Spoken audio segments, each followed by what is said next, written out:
رسول پاک صلی اللہ علیہ وسلم احساس والے نبی ہیں، اور احساس حضور نے امت کا کیا، احساس والی زندگی گزاری، ہر لمحہ محبوب پریشان رہے۔ نبی پاک صلی اللہ تعالیٰ علیہ وسلم کی حدیث روایت کرتے ہیں حضرت سلمان فارسی رضی اللہ تعالیٰ عنہ، اور ساتھ ہیں سیدنا بلال حبشی رضی اللہ تعالیٰ عنہ۔ فرماتے ہیں ہم نہ گھر سے نکلے، حضور نے فرمایا ذرا جلدی چلو، ایک ضروری کام ہے۔ فرماتے ہیں بڑی تیزی کے ساتھ آج روٹین سے ہٹ کر محبوب نے تیز تیز قدم مبارک اٹھائے، تیز تیز، اور فرماتے ہیں ایک گلی ہم نے کراس کی، دوسری گلی میں جو پہنچے پھٹے پرانے کپڑے، سادی سی بیوی، اور حالت بتاتی تھی کہ بیچاری کسی غریب گھر کی ہے، وہ سڑک پہ کھڑی تھی اور رو رہی تھی۔ میرے کریم رسول نے فرمایا بلال اسے پوچھو کیا مسئلہ ہے، کیوں روتی ہے؟ تو حضرت سلمان عرض کرتے ہیں میں نے کہا حضور میں پوچھ لیتا ہوں، آپ جائیے، کام بڑا ضروری ہے جو نکلے میں معلومات کرتا ہوں۔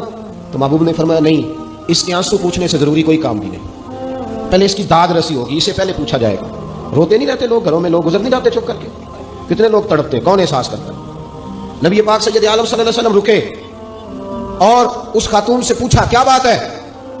اس نے کہا کہ بات کوئی بھی نہیں، میرا ایک ہی موٹا سا مسئلہ ہے۔ کہا وہ کیا؟ کہنے لگی میں غریب ہوں، اور غریبی بذات خود بہت بڑا گناہ ہوتی ہے، لوگ بڑا جرم سمجھتے ہیں اس کو بذات خود۔ میں نے شروع میں کہا نا کہ مذہبی اسٹیج کی بھی صدارت غریب آدمی نہیں کر سکتا، کیونکہ غریب جو ہوا جہد کول دتھی ہونی انہیں نیڑے بہنا ہے نا جی، جہد کول نہیں انہیں تو پیچھے جا کے بہنا اینڈ تے کو کہڑا دتھی ہے۔ اس اسٹیج پہ بھی غریب آدمی کی صدارت نہیں ممکن ہو ہی نہیں سکتا۔ میرے رسول پاک سید عالم صلی اللہ تعالیٰ علیہ وآلہ وسلم نے فرمایا پہلے اسے پوچھو کیا مسئلہ ہے۔ کہنے لگی میں غریب ہوں، بوڑھی ہو گئی ہوں، ساری زندگی غلامی میں گزاری ہے، تیل لینے آئی تھی 5 دینار کا، بوتل میں تیل بھروایا ہے، اور اب بوڑھی ہوں نا تو کمر درد کرتی ہے، پیر پیچھے موڑا ہے تو میں گری ہوں، تیل زمین پی گئی ہے، اب زمین تو واپس نہیں کرتی، لیکن واپس جاؤں گی تو ایک یہودی عورت کی ملازمہ ہوں، وہ درے سے مارے گی، کھال ادھیڑ دے گی، میں بڑی پریشان ہوں، اب نہیں مار کھائی جاتی، ہڈیاں بوڑھی ہیں، قربان جاؤں۔ حضرت بلال کو حضور نے حکم دیا، فرمایا دوڑ کے گھر جا 5 دینار لا۔ فرماتے ہیں 5 دینار لائے، تیل خرید کے دیا، وہ پھر رونے لگی۔ فرمایا آپ کیوں روتی ہے؟ اس نے کہا بتایا نا غریب ہوں، غریب کا جرم کوئی نہیں ہوتا، لیکن پیس دیا جاتا ہے، پھر بھی مار تو اب بھی پڑے گی، اب کیوں پڑے گی؟ اور اس کہنے لگی محبوبہ مار اس لیے پڑے گی کہ دیر سے کیوں آئی ہے۔ تو میرے کریم رسول، اور وہ بی بی حضور ابھی آئے ہیں مدینہ طیبہ، امام یوسف صالحی فرماتے ہیں ابھی آئے تھے حضور، سبل الہدی والرشاد کے مصنف کہتے ہیں ابھی آئے تھے نبی پاک، وہ جانتی بھی نہیں تھی۔ تو سید عالم صلی اللہ تعالیٰ علیہ وسلم نے فرمایا اچھا مار پڑے گی؟ کہاں؟ او بھائی کاؤنسلر جو کل آپ کو کہہ رہا تھا نا میں آپ کا خادم ہوں، کاؤنسلر بے گناہ، بلکہ ہمارے ایس ایچ او صاحب اگر چودھری پہ پرچہ آ جائے تو اس کو ٹیلی فون کر کے پوچھتے ہیں صاحب جی تہاڈے خلاف درخواست آئی ہے، کی کرنا ہے؟ تو غریب آدمی بیچارہ، اس کی غلطی یہ تھی کہ وہ غریب تھا تو اس نے ریڑھی لگا لی چوک میں، اس کو دبوچ کے لے گئے، تینوں پتہ نہیں اتنے نہیں کھلوئی تھا، اس کے پاس کل انویسٹمنٹ ہی 5000 تھی، سارا لے گئے۔ پھر وہ کاؤنسلر صاحب کے پاس چلا گیا، سر میرے نال چلے آدھے ذرا میں تھانے جانا ہے۔ انہوں نے کہا گڈی کرائی آ، پیسے ہے نہیں ایویں تھانے جائیے۔ اب وہ گاڑی لایا ہے، پتہ نہیں کہاں سے لایا ہے، تھانے پہنچا ہے، اور یہ ہے ہمارا حال کہ وہ ایس ایچ او بھی بیٹھا ہے کرسی پہ اور کاؤنسلر بھی کرسی پہ بیٹھا ہے، اور وہ غریب پیروں میں بیٹھا ہے، اور ہاتھ باندھ کے کہہ رہا میری ریڑھی دے چھڈو، میری 4 تھیاں نے تو میں شامی کھانا کھڑنا ہے۔ کدھر گیا امت کا وہ ذوق؟ ساری زندگی نعتیں سننے والوں بتاؤ تو صحیح، نعت نے تاثیر کیا دی ہے روح؟ اگر ابھی بھی گھاڑی غریب کے پاس کھڑی نہیں ہوتی تو پھر کیا اثر ہوا ساری زندگی نعت سننے کا؟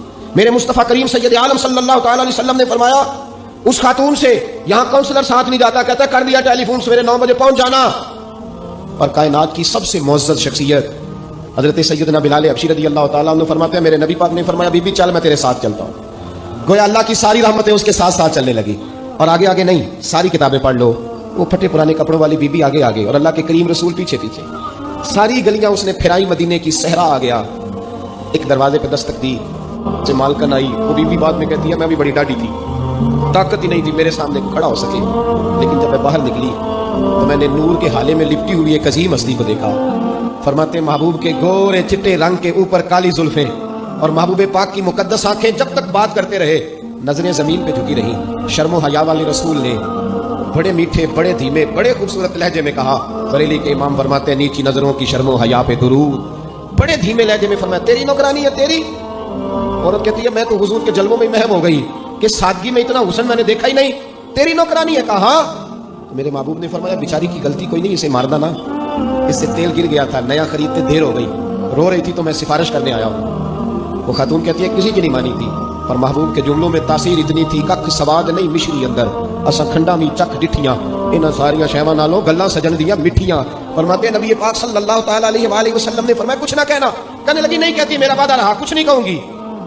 اب میرے حبیب نے پھر نظر اٹھائی اور اس غریبنی کی طرف دیکھا اور فرمایا تو اگر کہے تو میں جاؤں, تو اگر کہے تو میں خود بھیک دے, خود ہی کہے منگتے کا بھلا ہو, تو اگر کہے تو میں جاؤں. اس نے خراج پیش کیا تو چند آنسو گرائے, کہنے لگی محبوبہ جیسے بندہ نوازی. حضور نے رخ پھیرا, حضرت بلال کہتے ہیں میں پیچھے رہ گیا, میں پیچھے رہ گیا تو وہ دونوں بیویاں دوڑ کے میرے پاس آئیں, کہنے لگی بتا تو صحیح ہے کون, یہ بتا تو صحیح کون تھے. تو حضرت بلال کہنے لگی تم نہیں جانتے. جناب بلال فرمانے لگے یہی تو ہے جنہیں اللہ نے سچا رسول بنا کے بھیجا ہے. بیویاں دوڑ کے آئی, کہنے لگی محبوبہ دروازے تک آئے ہو تو خالی تو نہ لوٹاؤ, مہربانی فرماؤ ہمیں بھی کلمہ پڑھا دو. بھائی اگر دولت احساس ہے نا پھر تو زندہ ہے. جو زندہ ہوتا ہے اس میں لچک ہوتی ہے, جو مر جاتا ہے وہ اکڑ جاتا ہے. اگر زندگی ہے تو پھر احساس ہونا چاہیے. اگر تیرے اندر زندگی ہے تو پھر احساس ہے, اور اگر تیرے اندر احساس نہیں رہا نا تو پھر زندگی زندہ دلی کا نام ہے.